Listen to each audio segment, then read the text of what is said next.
In life, we are not destroyed by the storms around us, but by the chaos we allow inside us. The problem isn't always the toxic person. It's how much power we give them over our peace.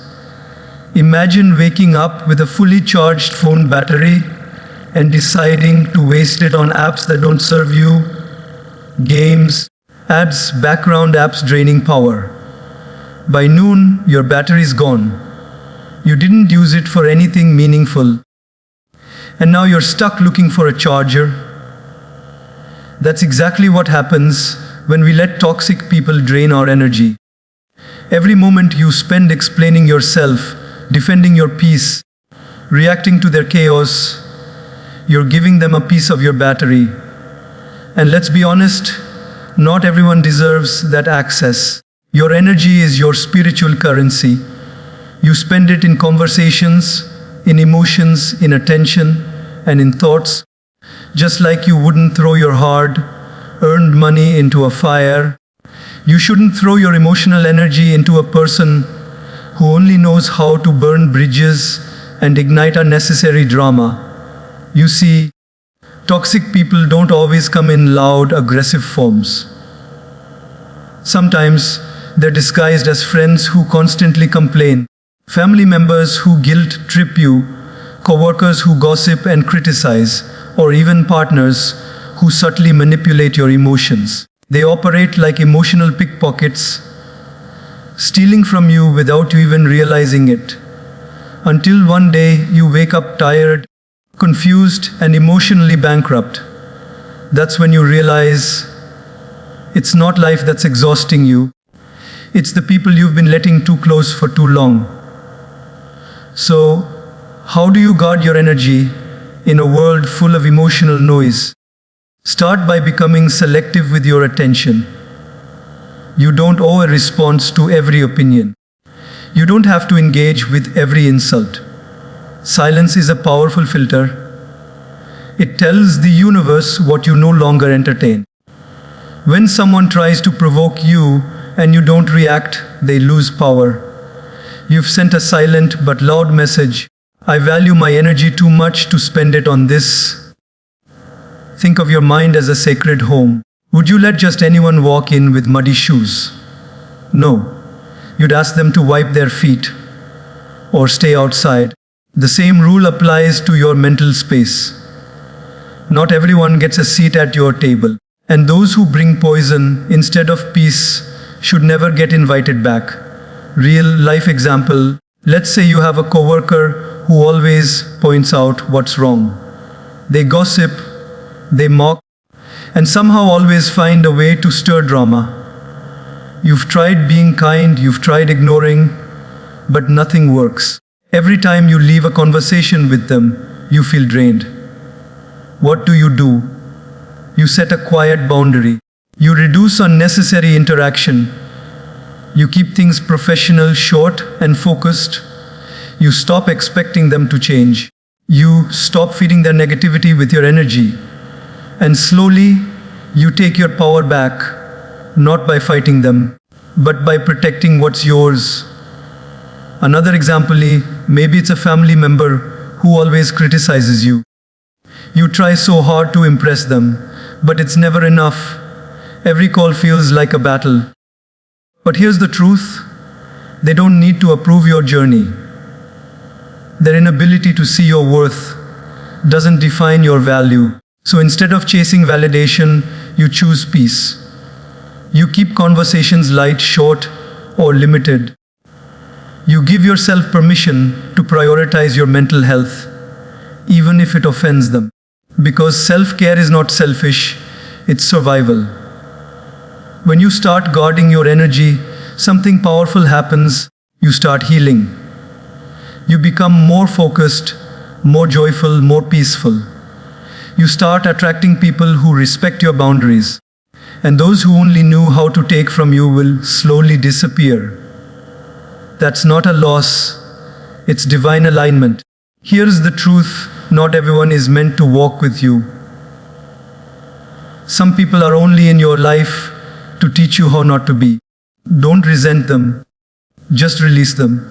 Don't carry their chaos, carry the lesson. And above all, don't let them rent space in your mind for free.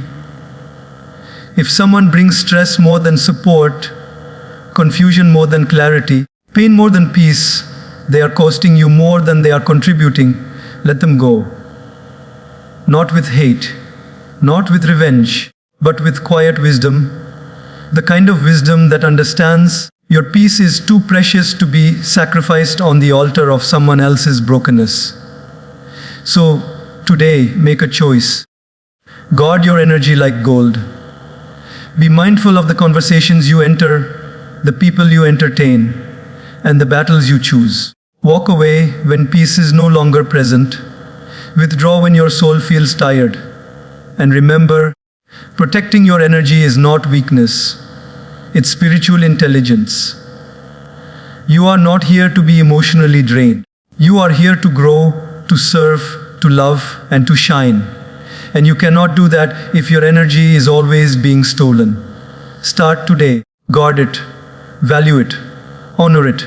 Because your energy is not just power, it's your life force. There's a massive difference between reacting and responding. And once you understand it, you'll start to see your peace grow like never before. A reaction is immediate, emotional, and often explosive. It's like touching a hot stove. You pull your hand away instantly without thinking. But a response is measured, it's thought out, it's born from awareness, not impulse. And in a world where toxic people are constantly trying to pull you into their drama, your greatest power is not in how loudly you speak, but in how calmly you act. Let's be real, toxic people don't just want to disturb your day. They want to control your inner state. They poke at your insecurities, push your buttons, twist your words, and wait for you to lose it. Because your reaction gives them power. It tells them they still control your emotional temperature. But when you stop reacting, something magical happens.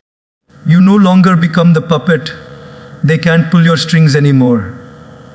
You take your power back. Imagine a glass of water. If you shake it, water spills.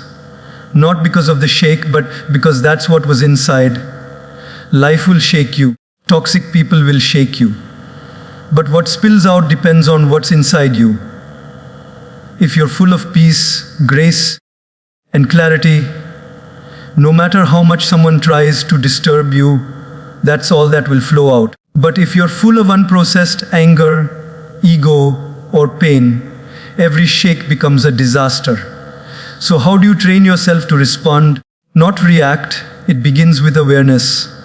When someone says something hurtful, manipulative, or passive-aggressive, your first instinct might be to snap back. That's natural. But pause, take a breath, ask yourself, is this worth my energy?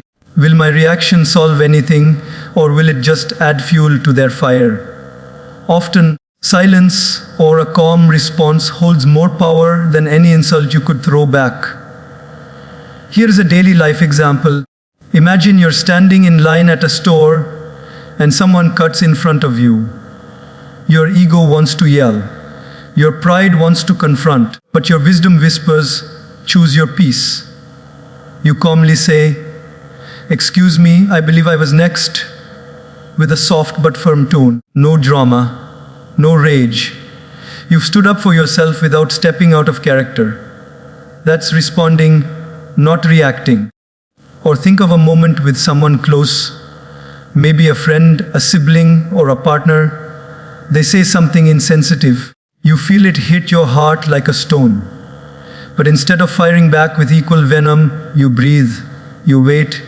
Later, with clarity, you tell them, "What you said earlier hurt me. I'd like to talk about it." The difference in energy is massive. When you respond, you invite understanding. When you react, you invite war. And yes, there are moments when someone is deliberately trying to provoke you, saying things they know will hurt, just to watch you explode. That's their game. That's the trap. But when you stay calm, When you respond with grace or even silence, they don't know what to do. They expected a fire, and you gave them still water. They came with chaos, but you remained centered. That's power. That's emotional mastery.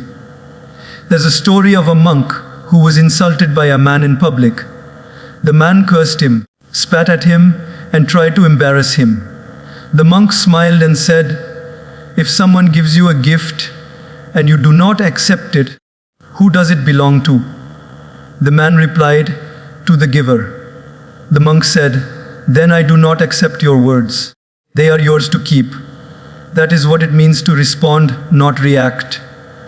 To choose peace over pride, to protect your state of mind over someone else's immaturity. You don't have to engage in every argument. You don't have to explain yourself to people committed to misunderstanding you. You don't have to play tug of war with someone who only wants to drain you. You simply drop the rope. That's your response. That's your strength. And remember, a response doesn't mean weakness. It means wisdom. It means you're not easily manipulated. You're not controlled by external noise. You're led by internal clarity. That's how leaders lead. That's how healers heal. That's how peaceful warriors walk.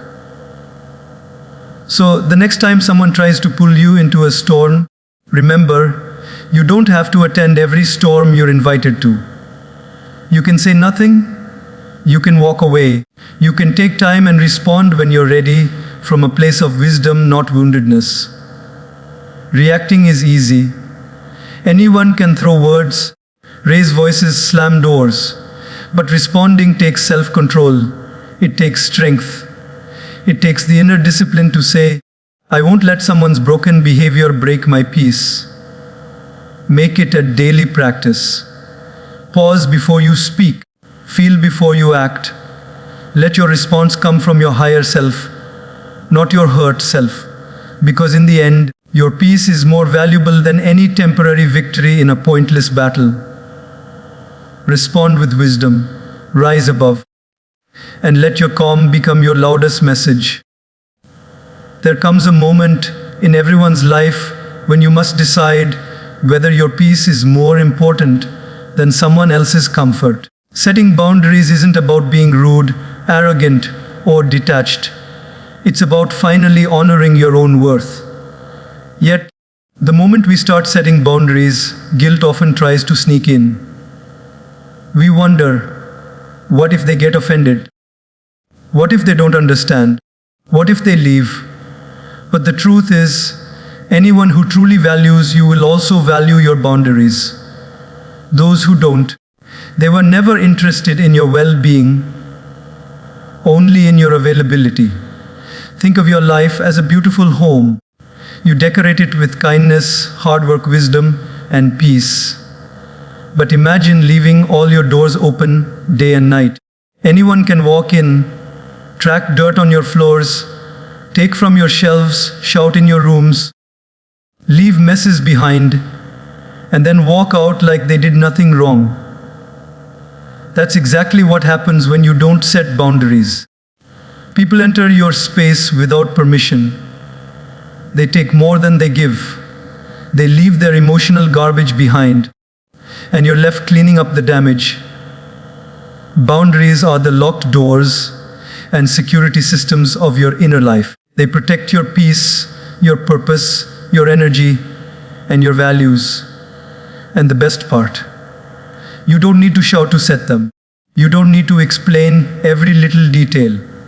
You just need to mean what you say and follow through with action. In daily life, boundaries show up in simple but powerful ways. Maybe someone always calls you only when they need something, but never checks on how you're doing. You love them, but every interaction leaves you drained. You start answering less. You begin saying, "I'm not available right now." You stop feeling guilty for putting your needs first. That's a boundary. Or maybe a friend jokes too harshly, masks their disrespect as teasing, and expects you to laugh along. You smile through the discomfort, but it cuts deeper each time. One day, you stop pretending. You say, calmly but firmly, "That's not okay with me." And when they say you're too sensitive, you don't defend yourself. You stand by your truth. That's a boundary. Setting boundaries is one of the greatest signs of self-respect. It tells the world, I know who I am, I know what I need, and I'm not afraid to protect it. You begin to move from people pleasing to purpose living.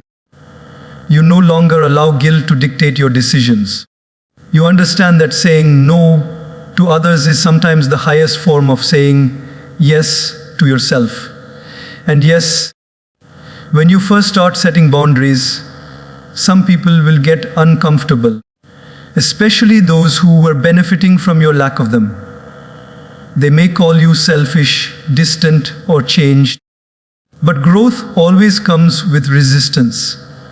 And not everyone who starts with you is meant to stay through every season. You don't have to feel bad for evolving past unhealthy dynamics. You're not abandoning people. You're choosing not to abandon yourself anymore. Let's take another example from everyday life.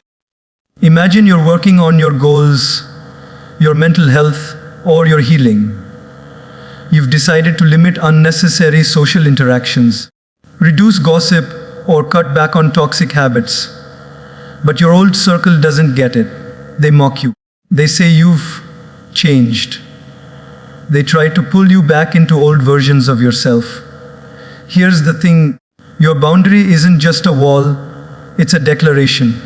It says, I'm building something better now. And anyone who truly cares about you will respect that, even if they don't understand it right away. Boundaries are not walls to keep people out. They are bridges to deeper, healthier connections. When you set them, you're teaching people how to treat you. You're creating space for respect to grow. And more importantly, you're reminding yourself that your needs matter too. There's a silent strength in someone who can walk away without a scene. Someone who can say no without a lecture. Someone who can love others without abandoning themselves. That strength is born from boundaries. And once you taste that freedom, you'll never go back to being emotionally available to everything and everyone. People may call it distance, but you know it's protection. They may call it ego, but you know it's healing. They may call it attitude, but you know it's awareness. Start today. Don't wait for a breakdown to finally create your boundary. Don't wait for your peace to be shattered before you protect it. You deserve to feel safe in your own presence. You deserve to feel heard, valued, and respected, even if you're the only one giving that to yourself right now. Remember this. Those who love your boundaries are the ones who love the real you. Those who resent them are the ones who only loved your convenience. So, set your boundaries with confidence. Hold them with grace. And never apologize for honoring your worth. There is a quiet power that lives in the heart of detachment. It's not loud. It doesn't scream. It doesn't seek attention. But it transforms your life in ways no argument, no revenge, no dramatic exit ever could. Detachment isn't about being cold, uncaring, or distant. It's about being so rooted in your own peace that someone else's chaos no longer uproots you. It's not hate. It's healing. It's not weakness. It's wisdom. And in a world that constantly tries to pull you into emotional storms, detachment becomes your shelter. When someone is toxic, their greatest desire is to see you emotionally involved. They want your reaction. They want you defending yourself, chasing their approval, questioning your worth. They want to pull you into their storm so you forget your own calm. But detachment is your quiet refusal to participate. It's the sacred decision to no longer bleed for someone who would never even offer a bandage. Let's take an everyday example. Say there's someone in your life, maybe a friend, a relative, or even a romantic partner, who constantly makes you feel small. They manipulate with guilt. They twist your words. One day they're warm, the next day they're distant. You're always left wondering what you did wrong. At first you try harder. You explain yourself. You adjust. You overextend. But nothing works. You're always walking on emotional eggshells. That's where detachment steps in, not as a punishment for them, but as protection for you. You begin to detach by taking back your emotional energy. You stop needing their validation. You stop measuring your worth based on their moods. You stop expecting consistency from someone who thrives in confusion. Detachment doesn't mean you stop caring. It means you stop carrying what's not yours to hold. Their bitterness, not yours. Their anger, not yours. Their projections, never yours. You place all that weight down and choose peace instead. Detachment is not escape. It's clarity. It's the moment you realize, I can love someone and still walk away. I can wish someone well and still protect my peace. I can show compassion without making myself a doormat. That's not coldness. That's spiritual intelligence. Imagine your mind as a clear sky. Toxic people are like storms that come and go, trying to cover your light. Without detachment, every time they speak, they thunder in your mind. Every time they criticize, they cloud your clarity. But with detachment, you learn to observe without absorbing. You see the storm, you acknowledge it. But you stay grounded in your stillness. The storm passes, but your peace remains. Another real-world example, you're at work, and there's someone who always tries to provoke you. They take credit for your work. They gossip about you behind your back. They smile to your face but cut you down in meetings. Before detachment, you'd lose sleep, overthink every conversation, rehearse responses, and doubt your abilities. But with detachment, you switch the game. You stop trying to please them. You stop defending yourself to people who are committed to misunderstanding you. You let your work speak. You let your peace speak louder than your words. And slowly, they lose the power they once held over you. Detachment is also about emotional independence. Too often, we give people the power to control how we feel. One message can ruin our whole day. One insult can wreck our confidence. But why should someone else's brokenness have the ability to disturb your entire inner world? That's a power you were never meant to give away. Detachment says, I am responsible for my energy.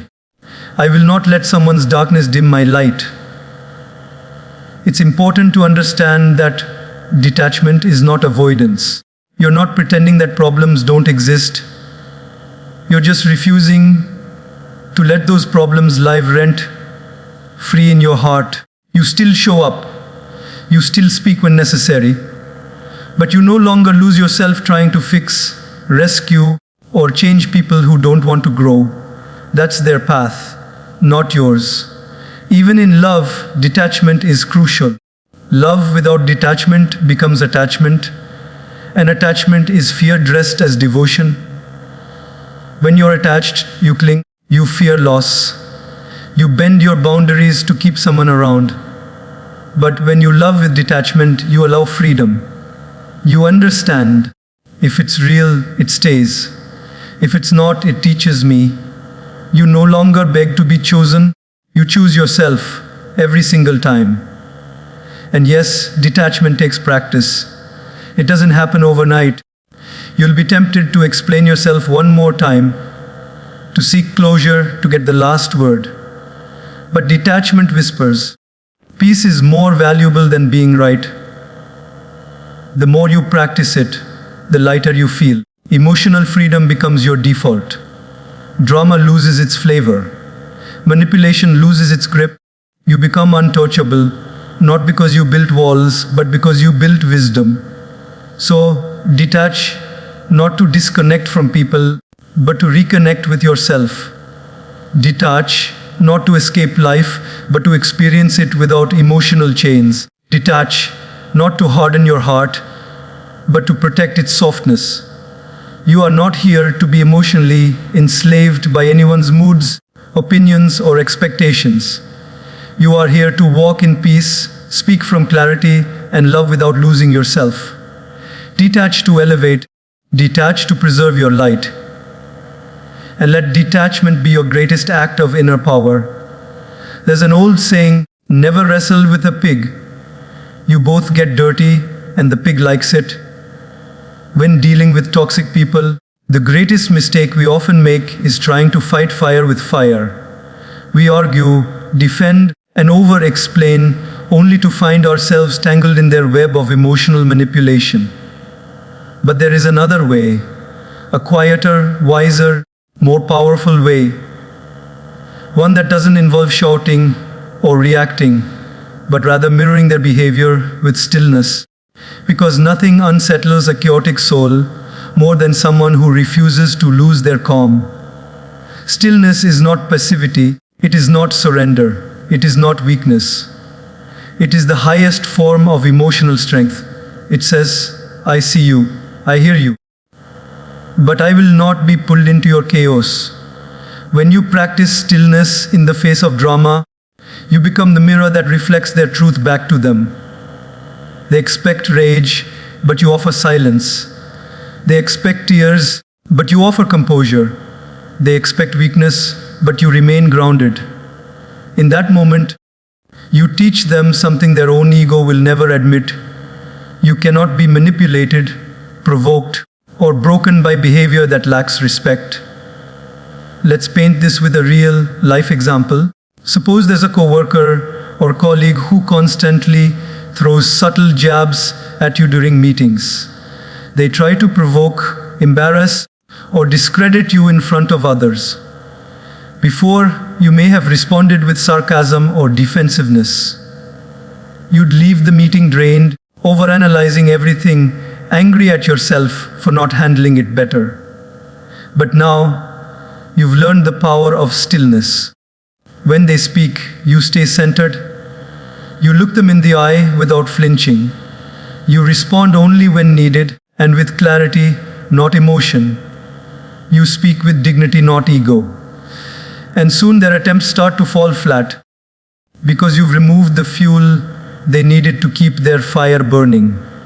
Stillness, when applied correctly, becomes a spiritual mirror. It shows the other person who they truly are, without you having to say a single word. Toxic people often project their chaos onto others. They want you to reflect their anger, their bitterness, their insecurity. But when you reflect none of it, when you remain steady, they're forced to confront their own dysfunction. And that confrontation is often more powerful than any speech you could give. Another common scenario, you're in a relationship where the other person constantly pushes your buttons. One day they love you, the next they withdraw. They play hot and cold to test your reactions, to keep you in a cycle of emotional dependency. You used to chase them, overthink, panic, and adjust yourself just to make it work. But now you've evolved. You don't match their inconsistency with insecurity. You meet it with stillness. When they go silent, you go serene. When they push, you don't pull, you observe. And in that stillness, you find the strength to no longer play a game where only one side wins. You begin to feel your own power. The power of choosing peace over proving a point. Stillness doesn't mean you suppress your feelings. It means you respond from a place of clarity, not chaos. When someone sends you a rude message, you don't fire one back in the heat of the moment. You pause, you breathe. You may not respond at all. And that silence, it speaks volumes. It says, I am not available for this kind of energy. The beauty of mirroring toxic behavior with stillness is that it repositions you from being a participant to being an observer. You begin to see through their patterns.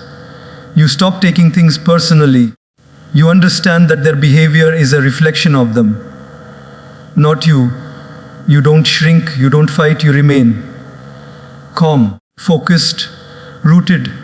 And that stillness slowly dismantles their grip on your emotions. Think of a lake. When the water is still, it reflects everything around it with perfect clarity. But when the water is disturbed, everything becomes blurry.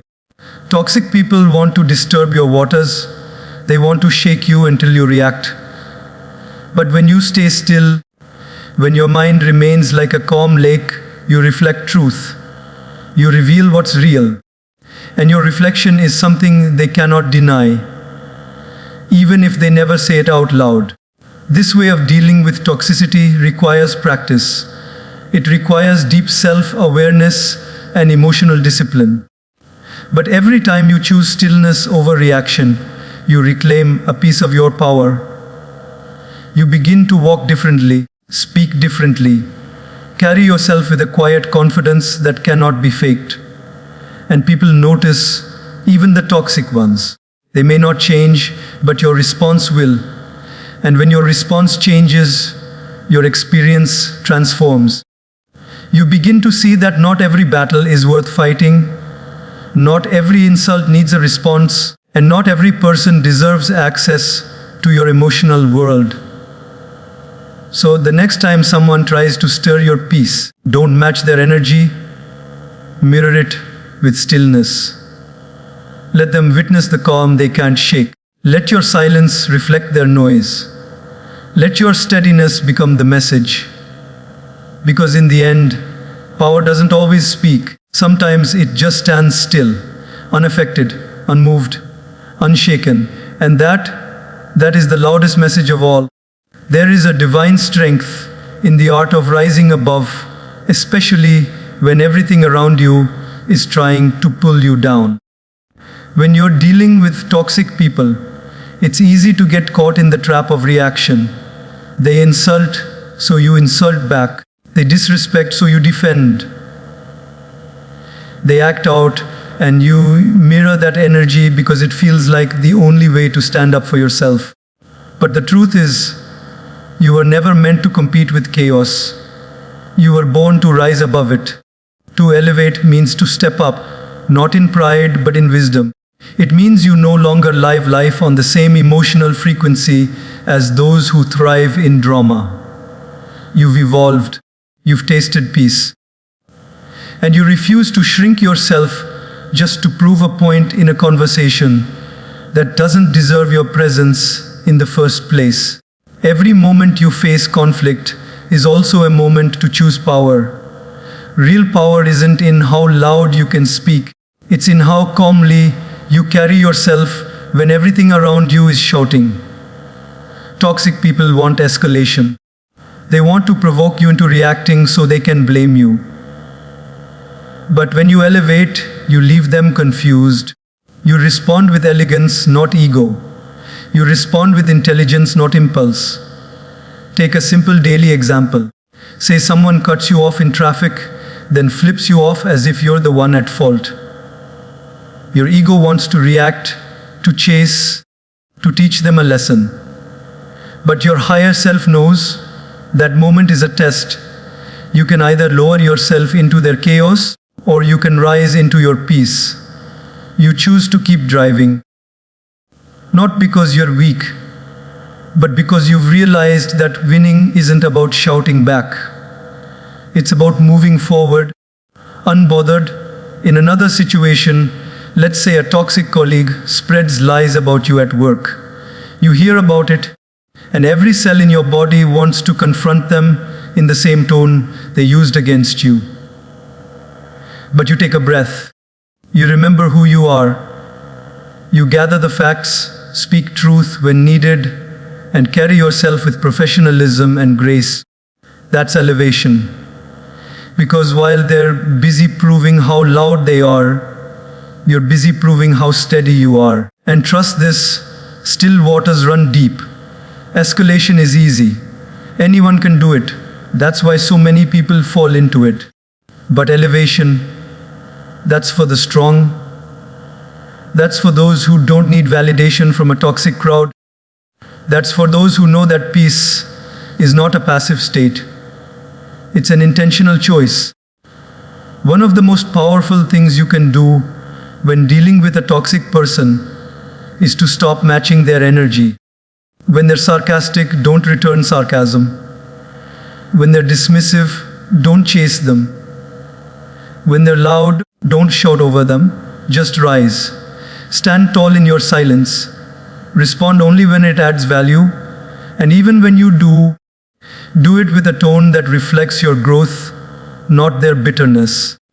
Elevation also means focusing on your own healing rather than their hurting.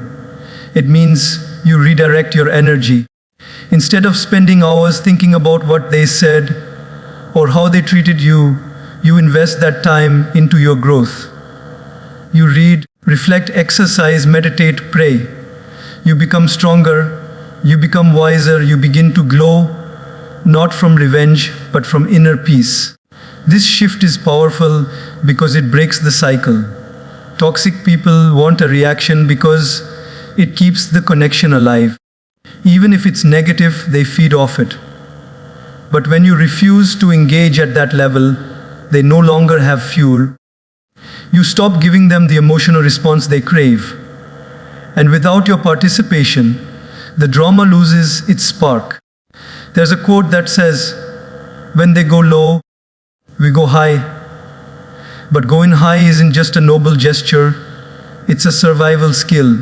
You preserve your mental health, your dignity, and your soul every time you choose to elevate. And sometimes elevation means walking away. Not because you're giving up, but because you're leveling up. You've outgrown the environment, the conversations, the games. And instead of announcing your exit with noise, you leave with silence. That's elevation in its purest form. People may not always understand your silence. They may misread your calm for weakness. Let them, because those who understand peace will feel your power even when you say nothing. So, the next time someone tries to drag you into a battle of ego, remember who you are. You were not made to fight every fight. You were made to move differently. Let them throw shade, you plant seeds. Let them gossip, you grow. Let them underestimate you, you elevate. Because rising above is not about superiority. It's about clarity. It's about knowing that your peace is too valuable to bargain with noise. It's about living in such a way that toxic people lose access, not because you shut them out, but because you've simply risen too high for them to reach. There will come a moment in your journey when you must make a deeply personal decision. Will you protect your purpose or protect people's opinions of you? One leads to alignment, growth, and fulfillment. The other leads to exhaustion, confusion, and inner conflict. Toxic people don't always show up as obvious enemies. Sometimes they appear as friends, family, or even mentors. People who claim to love you, yet constantly pull you away from your calling. And in these moments, your greatest act of strength is to choose your purpose over pleasing them. Your purpose is sacred. It's the reason your soul was sent here. It's not just your job, your dreams, or your talents. It's the divine thread that runs through everything you do. It's what makes your eyes light up. It's what gives you strength on days when everything feels heavy. But purpose cannot flourish in polluted soil. And toxic people are often the weeds that wrap around your roots, stealing light, space, and energy. The most dangerous distraction isn't always laziness. It's loyalty to the wrong people. How many times have you put your goals aside just to keep someone else comfortable? How often have you shrunk your light because it made others feel insecure? How many dreams have you delayed because someone told you it wasn't realistic or not the right time, or who do you think you are to do that? Real talk, you were never meant to live your life inside someone else's limited vision. Let's take a daily life example. Suppose you have a friend who constantly belittles your ambitions. Every time you talk about your goals, they laugh it off, redirect the conversation, or remind you of the risks. They might not be yelling or insulting you, but their quiet discouragement chips away at your confidence. Over time, you stop sharing your vision. Then you stop pursuing it altogether. Not because you gave up, but because you absorb their fear. That's what happens when you prioritize people over purpose. Protecting your purpose sometimes means disappointing people. It means saying no when everyone expects a yes. It means choosing solitude over shallow company. It means being misunderstood. But remember, people who are truly meant for your journey will never demand that you dim your light to make them comfortable in their darkness. Another real-world example, you're working on a business idea, a creative project, or improving your mental health. But a family member keeps demanding your time and energy in ways that drain you. They label your boundaries as selfish. They call you distant. And guilt starts to creep in. You feel torn between who you were and who you are becoming. But growth requires sacrifices. And sometimes those sacrifices are relationships that can't grow with you. It's not your job to convince toxic people of your worth or your vision. It's your job to protect what's sacred inside you. The energy you spend trying to prove yourself to people who are committed to misunderstanding you is energy stolen from your purpose. Reclaim it, redirect it, use it to build the life you are actually meant to live. And yes, protecting your purpose can be lonely. You'll walk alone at times. You'll outgrow conversations, spaces, and circles. But in that sacred space of solitude, you'll begin to hear your own voice again. You'll rediscover the passion that was buried under years of people pleasing. You'll begin to trust yourself again, and slowly the noise will fade. The distractions will lose their power, and your purpose will shine through, clear, undeniable, unstoppable. You don't have to be rude to be clear. You don't have to fight to be firm. You simply have to choose. Every day, with every decision, ask yourself, does this move me closer to my purpose or further away? If it costs your peace, your growth, your focus, it's too expensive. Your purpose was not given to a committee. It was entrusted to you. You don't need unanimous approval to take your next step. You need courage. You need clarity. You need conviction. And once you decide that your life is worth living fully, everything that doesn't support that will start to fall away. Let it. Let the friendships that were rooted in your silence dissolve. Let the relationships that required your self-abandonment fade. Let the voices that only speak fear become background noise. Because once you protect your purpose, the right people will begin to find you. People who uplift, support, inspire, and remind you who you truly are. People who water your roots instead of stealing your sunlight. People who don't just tolerate your growth, but celebrate it. So protect your purpose like your soul depends on it, because it does. Be bold in your vision. Be unapologetic in your pursuit. Be fearless in your truth. The world doesn't need a version of you watered down to make others comfortable.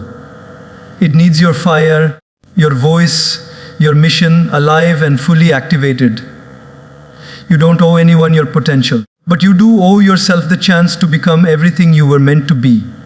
So choose it. Protect it. And never again let the noise of the unqualified drown out the whisper of your divine calling.